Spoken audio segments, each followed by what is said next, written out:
All right, my friends, welcome to part 3 of this Love Note series for leaders. I want to talk to you today about something that might be a bit controversial and might open your eyes a bit to some of the patterns that we're seeing online. All right, so in the last part, we talked about expressing yourself and getting over the good girl compulsion. So I'm going to practice getting over mine and be bold and brave and say to you here and now that even though I'm a coach, even though I'm a trained therapist, even though I'm a human design reader, I see through the marketing BS in my industry and also, honestly, in the holistic health industry as well. I want to name an area of the coaching world that gives me the personal ick.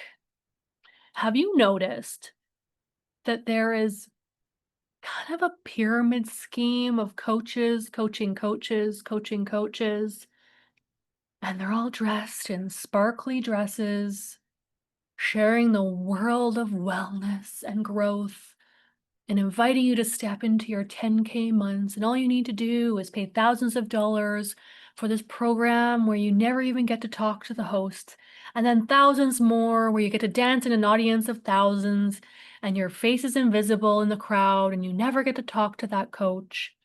And you're just taught a quick fix methodology to a strategy that worked for them. And if it doesn't work for you, well, that's the contract you signed. So maybe you just need to work harder and sell it their way. Maybe you need to advertise and promote for them their products and sell it their way, and so on and so on.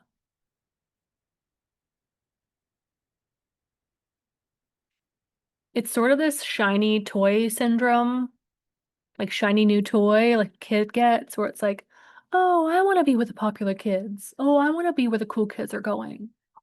Oh, I want to buy that program because I saw that that coach or that healer or that influencer is part of that group, and I want to be in their world. Now, wanting to surround yourself with people who are thriving and successful, absolutely nothing wrong with that. Where I'm here to de-influence you a little bit is I'm a cookie cutter version of said coach. She taught me that this is the way to get more clients. She taught me that this is the way to write copy. She taught me that this is the exact formula for success. My friends, formula does not work for the feminine because you lose all authenticity and you lose your sense of self in it again. Now, you might come at me in the comments going, well, I signed up for this course and it actually really helped me. I'm sure it did. And it's also more common than not that it's a bit of a band-aid, like a quick fix band-aid. So you have this new idea, you want to put your soul-led business out there. And what do? You Google and you go and pick the person to hire that has the best website and the best reputation and the most well-known out there because I mean, yeah, you should buy the best of the best because why not? I'm going to debunk something for you. Just because something is popular does not mean it's the best. Just because something is popular does not mean it's high quality. Just because something is popular doesn't necessarily mean it's for you. In case you couldn't tell, I'm a little bit outside the box in my approach to leadership. In fact, I'm kind of not in the best business plan because I'm not actually creating mini versions of me. I don't want to create followers as a leader. I want to create fellow leaders. And many of these pyramid schemes, as in business coaches coaching other business coaches who coach other coaches to open their business, like, and we can say the same thing for the holistic healing world. We can say the same thing for the therapy world, right? If you're getting influenced by the same narrative, the same message, and this is the only way because either that coach is only trained in that methodology or in that coach is only understanding one way is the only way. I want you to like listen to that language because it gets a bit culty. In my brain, what makes a true leader is a leader who lets other people lead and step into their power and who invites and evokes and encourages it. Embodied leadership is not coming from a place of scarcity or lack or fear that their idea is going to get stolen or fear of if I don't get a bunch of people signed up for this, it's not working. Or fear of, well, I have to do what worked for someone else because on their Instagram, they said they got a 10K month, and their Instagram, they said they got a 50K month. Oh, now the benchmark is $100 million year. And maybe you went to B school, maybe you followed James Wedmore, maybe you're a big fan of Melanie Ann Lair, Shoshana Raven, right? Those types. And I'm not here to tell you that any of those people are teaching you anything bad or wrong. This is not a case of judgment. But this is a case of me inviting you to recognize who are leaders and who are the ones that are teaching you surface level stuff to make you follow their way. And when you are encouraged to follow someone else's way, are you really truly having space to challenge the norm? Are you having space to innovate? Is there space for you to express yourself? Is there space for you to truly be seen?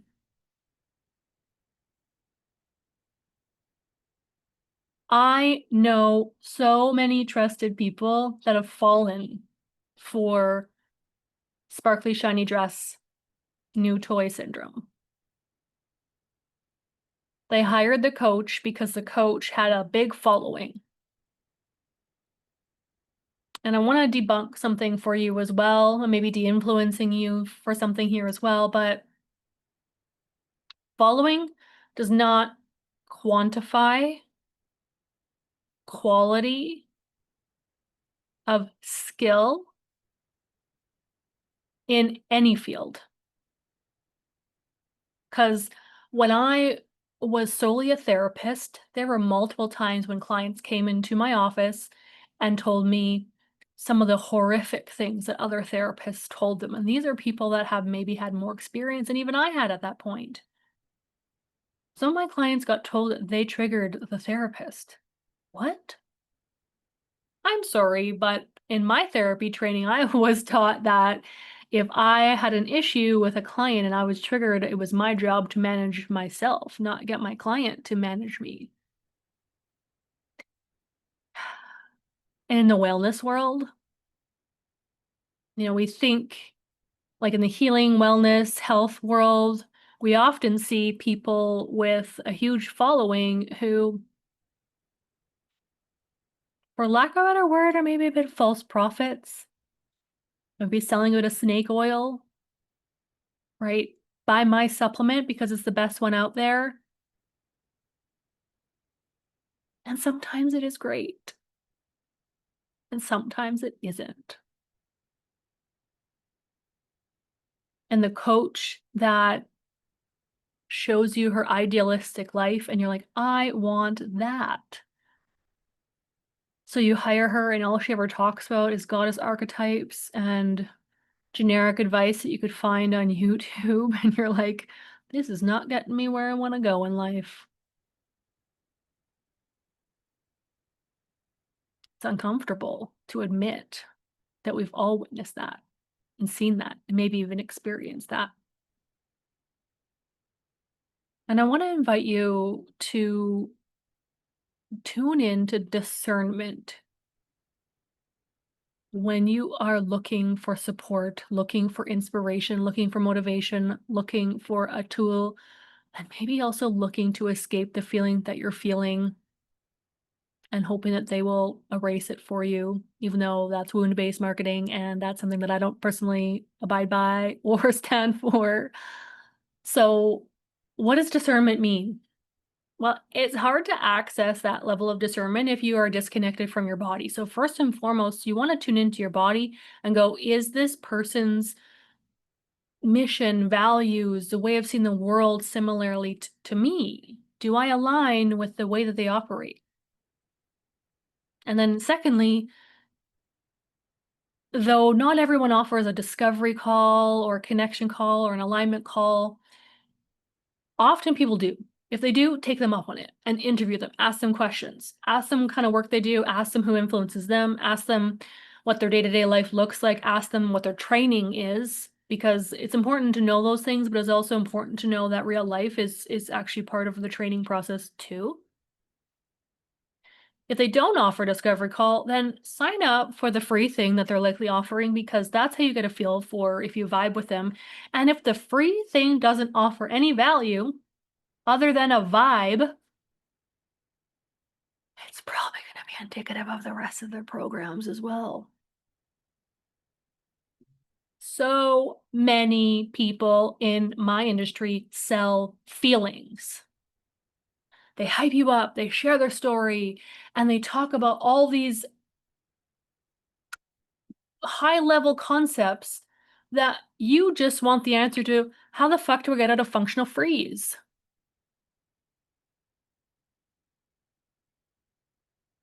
And you're like, I don't feel like dancing today on this stage. I don't feel like touching and connecting with my hair and my womb space and my body and my femininity because I'm in freeze.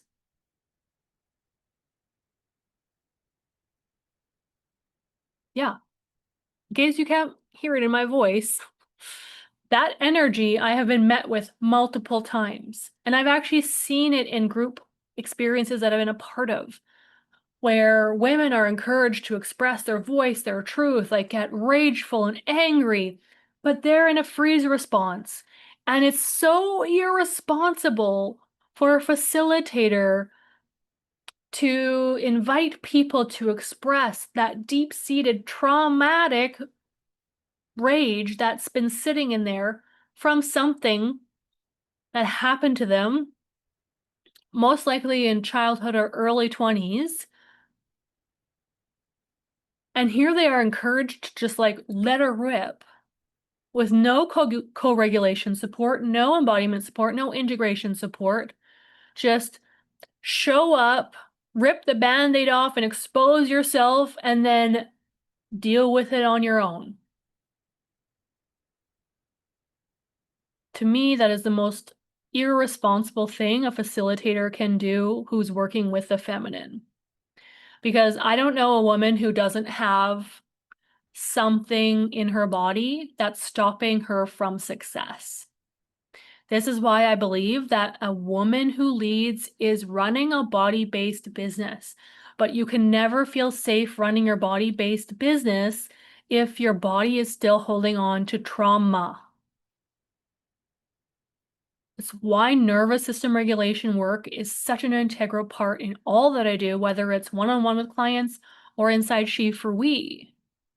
It's also why I pride myself on keeping the She for We containers small enough for you to be seen, heard, validated, understood, and witnessed, and then supported in the integration. It's like brings up a visceral response in me. The level of like anger it evokes in me when I see women who are telling other women to get into their bodies, but they don't acknowledge the trauma as to why they're not safe in their body in the first place. And my friends, if you're not safe in your body, it's gonna feel really damn hard to lead like a woman. So then you lead like a man in his masculine. And you lead from your head and not from your body and not from your intuition and not from your heart. And you burn out. And you think to yourself, why isn't this workbook working for me? Why isn't this script selling for me? I'll tell you why it's not working, it's not selling, you're not getting what you want, you desire, because you are overthinking it, instead of embodying it. And an embodied leader is honest, authentic, raw, real, messy, emotional, expressive. She's art. She's magic. She's alluring. She's magnetic. She's got that sparkle within her. And every single woman on this planet has access to that feeling, that experience. Even if you think you've never felt it before, at some point, I guarantee you, you have. And my role in this lifetime is to help you remember that part of you. Because let's unravel safely the layers that stopped you from letting that part of you feel safe.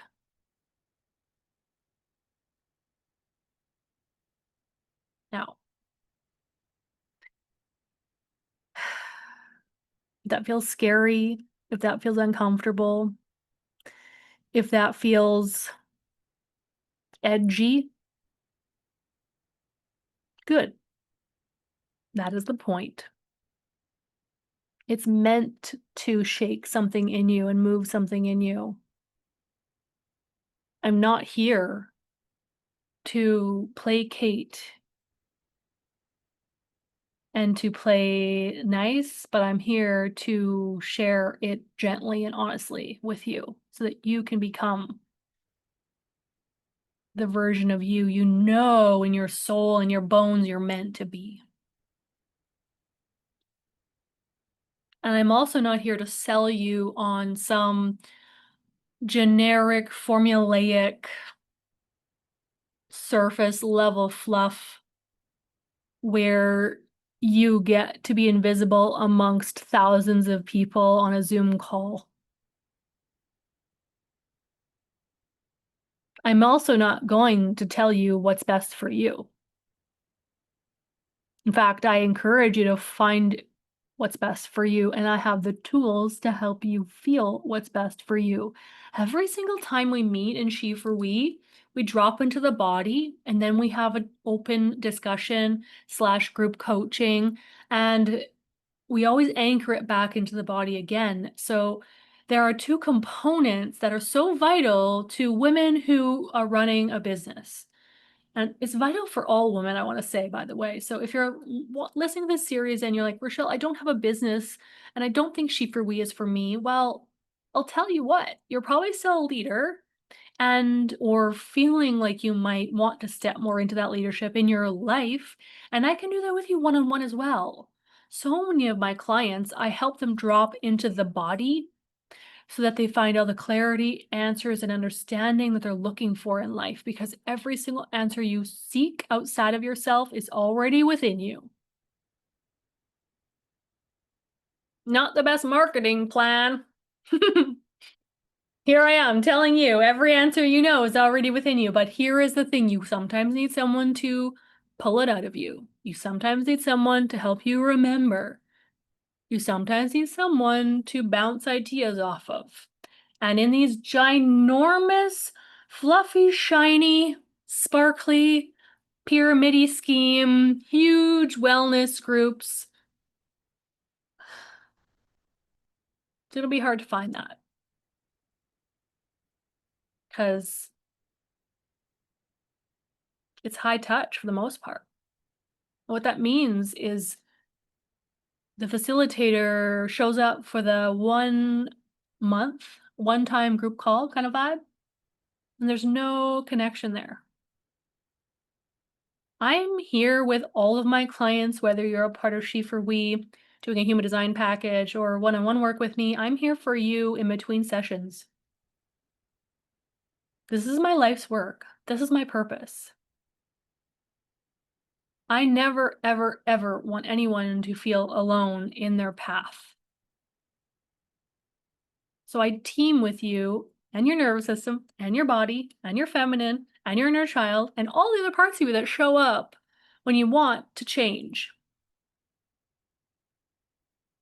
So if you're fed up with the thousands of dollars you paid in these pyramid schemes, if you're fed up with seeing, right, you're seeing beyond the veil right? You might be seeing another paradigm coming through. This is also very prevalent in spiritual communities as well, where it feels very catchphrase words, and you're like, this feels kind of performative. It feels kind of like I don't really fit here. It doesn't feel genuine. I hope you can feel my energy and recognize that quite literally everything I do is me.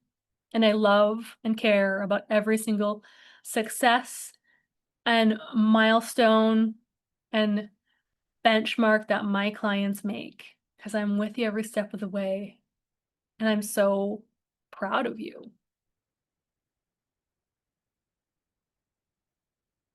If this resonated with you and you're like, oh, I don't know my next steps, or oh, you have a point there, and I never really realized how many times I've been drinking the, I don't know what to say, the go-go juice of some other coach, healer, spiritual guru, blah, blah, blah, telling me how to live my life, and I'm done.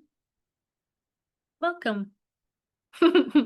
Welcome to my world, where I will never tell you how you're meant to be. I'm only going to tell you how you see you based on what you share with me. Because I see you and I hear you.